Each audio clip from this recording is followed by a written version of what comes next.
What's up? How are you doing? How are you feeling today? What's new? What's the vibe where you are? For me, mine is just there. You know, there are those days where you're there. But since I am here, I know it's just going to get better. So how are you doing? Yes, this is Emma here again on Searching Lights, the place where we discover the light that is in each and every one of us. Did you know you are a light that is set high up on top of a city? So you gotta shine bright. Yes, and that is why we come here on this podcast, that we can learn and unlearn and relearn how to manage this thing called adulting together. Today, we are discussing how to win relationships. The answer, service. Let that sink in. Yes, we are not discussing how to win friends and influence people. No. That is a book that most of us have come across and either read or heard about or discussed with our various friends. But today, I want us to emphasize, I believe, more in the quality and the value of relationships and not the quantity. So much as this book is a pillar in our society, over the years, I feel like it has been manipulated. Yes, all relationships need certain values. And the linchpin for those values, to me, is service. What do you think, friend? Yeah? We have made relationships so transactional. We think somebody has to do this for me to be able to do that for them, or I have to do it this way, or we strategize so much, and this is limiting so much in many things that we can do. For me, I believe the simple truth and the linchpin to any kind of relationship is service. We expect service from our political leaders, right? We are happy to receive service from service providers. We are happy to be served by anyone that would serve us. So how come we are not willing to be of service to others? And don't get me wrong, I am not saying that you become a doormat for anybody or bend over backwards for anybody, but I am just saying, if you serve from a place of treating people the way you would love to be treated, from a place of kindness, from a place of love, I believe that there would be more implications, and we would have better relationships all over. And friend, today I'm not just talking about romantic relationships. I'm talking about the relationships we have with our parents, with our children, with our grandparents, with, let's say, colleagues, like generally the people who work for us or the people we work for. All these relationships, there is an element of service in them, believe it or not. So let us be mindful, however, of the implications of the service that we give, because some people may misunderstand it, some people may take it for a ride, and at the end of the day, you feel like it is straining you. So that's why I'm saying, do not become a doormat while doing this. Be mindful of these acts of service that you give and what their impact is to other people. And I believe that we can win relationships in very simple ways, like active listening. Oh my God. Do you remember in school how we used to have debates and there were proposers and opposers? Then after you've let's say you're on the side of the proposers, at some point in the debate, then you have to go and become an opposer, and then the other people become proposers. While we were doing it, sometimes I'd be like, why do I have to do both sides? But I think that was basically just to teach us how to also look at the other coin of issues and matters. So for me, I believe that active listening is not because you don't have to agree with what someone is doing, but if you actively listen, you understand. So most of us don't listen, or if we're listening, we're not being active about it. We are either distracted by our own thoughts, or nowadays we always have gadgets in our hands, so that is what we are about. So you can even be talking to someone and telling them something about you, and they bring out a video and say, have you seen this video? And then you're like, oh my God, this person has not even been listening the whole time. So this is what I mean by active listening.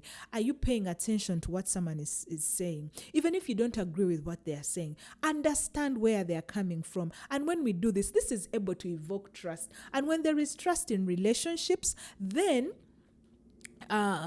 we are able to win in relationships. We are able to build bonds that surpass, that go into a lifetime.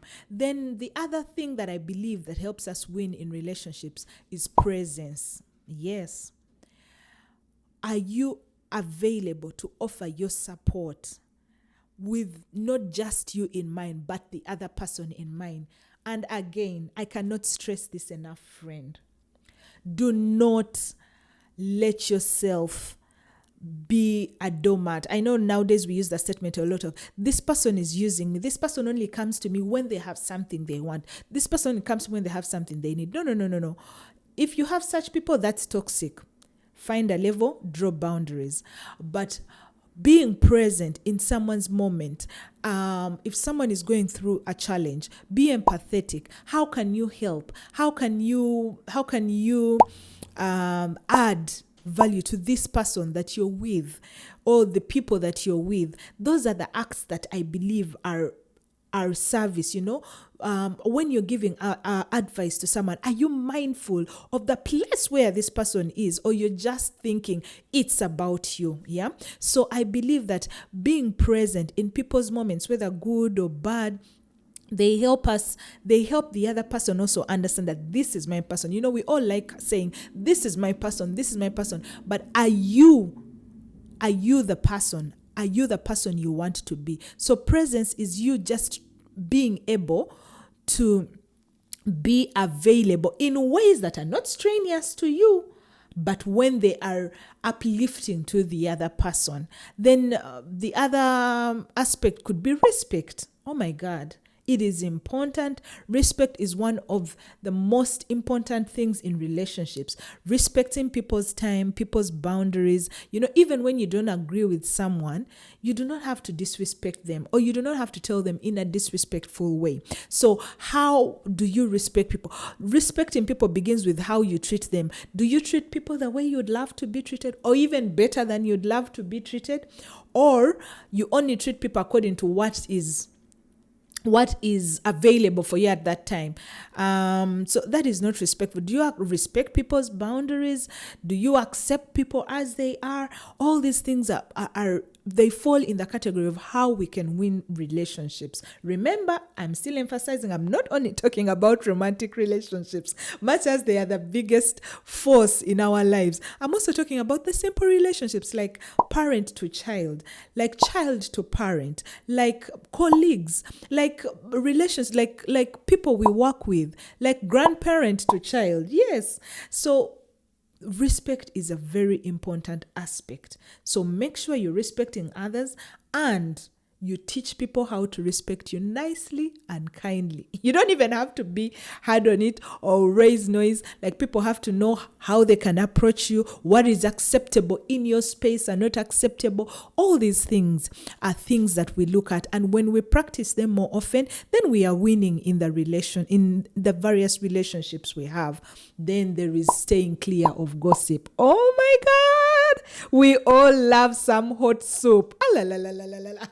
Have you noticed at lunch breaks at work or at school, whenever there is a break, everyone is talking about Frank who did this, Frank who went where, Frank who has not done this, or Frank who thinks he is this. But friend, have you considered this Frank and thought about it and said, why is he the way he is, and why is he doing this? Usually when you understand where people are coming from, then you will understand who these people are, and it is easy for us to relate with them. And if we continually do this, then we are winning in relationships. So friend, it is very possible. I think we have personally made it hard for ourselves, but it is not that hard. Relationships are simple. Friendships are simple. It is just about understanding service. How do you serve someone else? How do you add growth to someone? How do you add to someone? I think that is, if we approached relationships in this format, I believe we would